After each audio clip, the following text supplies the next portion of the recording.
श्री दत्तप्रबोध अध्याय 16वा।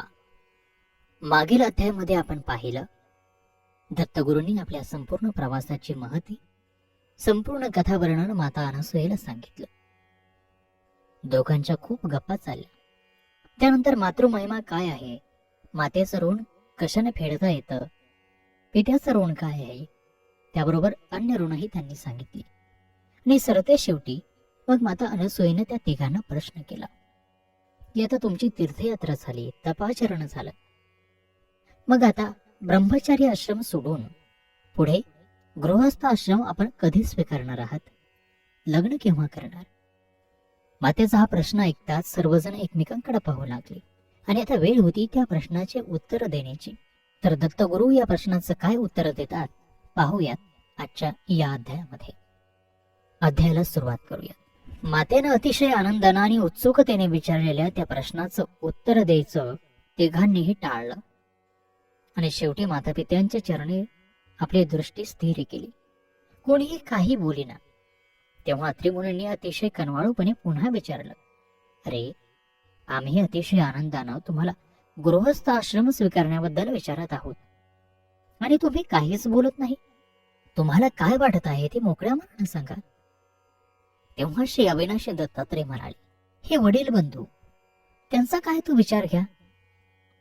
त्यावेळेला दुर्वास म्हणाला, दत्तात्रय म्हणता हे खरं, पण पिताजी एक गोष्ट सांगतो, वेदांनी जरी 4 आश्रमांचा पुरस्कार करून मानवी जीवनाला शिस्त लावण्याचा सर्व संस्कार करण्याचा प्रयत्न केला असला आणि वडिलांच्या आज्ञेला शिरसावंदी मानून ब्रह्मचारी आश्रमानंतर गृहस्थ आश्रम स्वीकारावा अशी अनुज्ञा असली तरी सुद्धा वेदांनीच असं सांगितलं आहे की आपल्या स्वभाव प्रवृत्तीला जे रुचेल, जे पटेल तेच करावं। सदसद विवेक बुद्धीला स्मरून श्रुती अर्थ संपादून ग्राह्य कोणतं आणि त्याज्य कोणतं हे आपणच ठरवावं, असा हा शास्त्रार्थ आहे। दुर्वासांचं हे बोलणं ऐकून दत्तात्रयानेही त्यांच्या विचाराला पुष्टी दिली आणि आनंदाने मान डोलावत म्हटलं, हे दुर्वास मुनी, आपण जे बोलतात, जो गुह्यार्थ सांगितला त्याच्याशी मीही सहमत आहे। संसाराची गोडी मलाही नाही, त्या सुखात रमण्याची मला यत्किंचितही इच्छा नाही। उलट स्वेच्छेने उदासाने निसंग होऊन मोहपाशात न गुंतता विरक्त जीवन जगण्याचाच माझाही निश्चय आहे। संसारात पडणं म्हणजे अंगाला आसक्तीचा, वासनांचा, मायामोहाचा चिखल भासून घेणं आणि मग तो वाळलेला चिखल धुवत राहण्यातच उरलेलं आयुष्य श्रमणं। मग हा वासनांचा चिखल अंगाला फासूनच का घ्या। म्हणून हे तात, तुम्ही आम्हाला त्या मार्गाला जाण्याचा आग्रह करू नका, आम्ही संसारात पडणार नाही।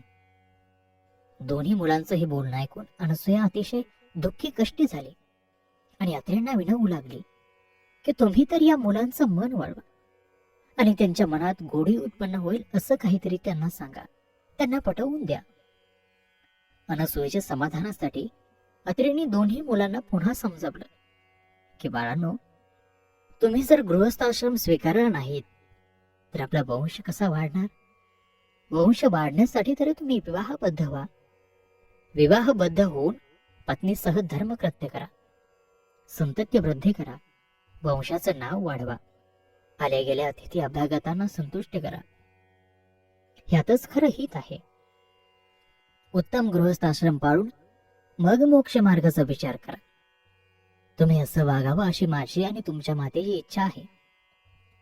हे पित्याचं बोलणं ऐकून दत्तात्रय म्हणाले, आपण म्हणता आहात ते सर्व खरं आहे, परंतु संसार हा मिथ्या आहे, ती माया आहे। हे सर्व मिथ्यामय असूनही तुम्हाला हे सर्व सत्य कसं काय भासत आहे? हा संसार म्हणजे सर्व मायामय, पण सर्वसामान्य जनरीत हीच आहे की जे मिथ्या आहे, असत्य आहे, तेच त्यांना सत्यमय भासतं आणि या भ्रमाच्या भोवऱ्यात अमृत जे असेल ते थुंकून लोक नश्वर असं विष प्राशन करतात। कडू कडू पेयच अमृत समजतात। एकदा का संसाराच्या गोडीचा विंचू चावला की ते संसार सुखाचं विष अंगावर विणायला वेळ लागत नाही आणि ते चढलेलं विष उतरता उतरत नाही। गर्भावस्थेत असताना जीव खरं तर मायावरणात असतो, तो बाहेरच्या जगात येतो, तो कोह कोह करीत, पण माता समजते की त्याला भूक लागली आहे, म्हणून ती त्याला स्तनपान देते आणि तोही त्या पाहण्यानं लोभावून त्याचा ध्यास विसरतो आणि गुंतत जातो. माया मोहाच्या उभेत वाढू लागतो, कोड कौतुकात स्नेहात वाढू लागतो, मोठा होतो, कौमारी अवस्थेत येतो, सहचारी सह गृहस्थ आश्रम स्वीकारतो आणि वासनामय जीवन जगू लागतो. कणक कांतेच्या मोहात अधिक अधिक गुरफटू लागतो. जन्माला आला आणि पखाली वाहत मिला, अशीच त्याची ही अवस्था होते. तारुण्यानंतर वार्धक्य आपला अधिकार शरीरावर गाजवू लागते. मोक्ष साधण्याचा कधीही न सुचलेला मार्ग सुचू लागतो आणि जीवाची तडफड होते, पण उपाय नसतो. लोभ मोह सुटत नसतात, स्वहिताचा मार्ग गवसत नसतो. अशी ही आपली अवस्था कशासाठी करून घ्यायची? स्त्रीभोग आणि विषय सुख ही आम्हाला दोघांनाही विषय इतकीच दुःखकर आहेत. त्यामुळे आपण आम्हाला संसारात गुंतवण्याचा विचार करू नका, आम्हाला स्वतंत्रपणे वागायची संधी द्या, असं म्हणून दोघांनीही मातापित्यांना वंदन केलं. आईची भाबडी माया काही स्वस्त बसेना. मध्ये काही दिवस गेल्यानंतर पुन्हा एकदा मुलांना विचारण्याची लहर तिला आली आणि म्हणून दुर्वासाला बोलावून ती म्हणाली, बाबा रे, आता तरी तुझं तपाचरण झालं असेल ना? मग दूरवर्षवधू येत आहेत, त्यातली योग्य वाटेल ती पसंत कर आणि गृहस्थ आश्रम स्वीकार. तेव्हा दुर्वासांनी अतिशय विनम्रपणानं मातेला उत्तर दिलं, हे माते, तुझी इच्छा असली तरी मला त्या गोष्टीचा यत्किंचितही मोह नाही. तपाचरण, ध्यानधारणा आणि तीर्थाटन याचाच आम्हाला हव्यास. तोच आम्हाला पुरा करू दे. लौकिक संबंधात मला जखडू नकोस. हे दुर्वासाचे उद्गार ऐकताच तर अनुसया अतिशय दुःखी झाली. वंशाचं काय होणार या दारुण चिंतेनं तिचं काळीज होरपळू लागलं.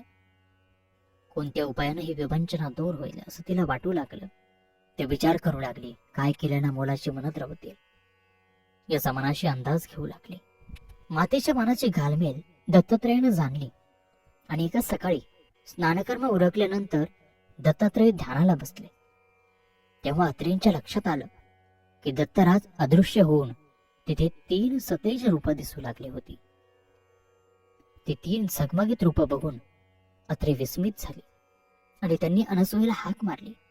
अनसूयाही ते मनोहर आणि विस्मयकारक दृश्य पाहून विस्मित झाली.